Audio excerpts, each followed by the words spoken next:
पोटावरील चरबी वाढू नये असं प्रत्येकाला वाटत असतं, तर त्यासाठी करावं लागते मेहनत. आता 3 व्यायाम आहेत, हे जर तुम्ही रोज केला ना तर खरंच सांगते अजिबात पोटावरची चरबी वाढणार नाही.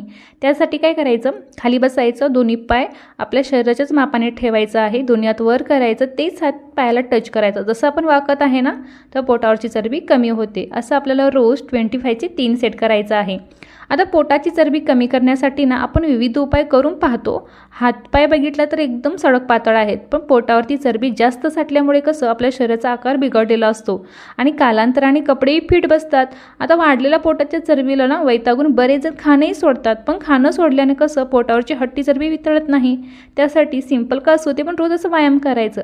आता व्यायामाला वेळ नाही अशा अनेकांच्या तक्रारी पण असतात, पण चांगलं आरोग्य हवं असेल ना तर रोज व्यायाम करणं आवश्यक आहे. भले आपण कितीही बिझी असो, पण व्यायामाला थोडा वेळ काढा म्हणजे आपलं आरोग्य ठीक राहील.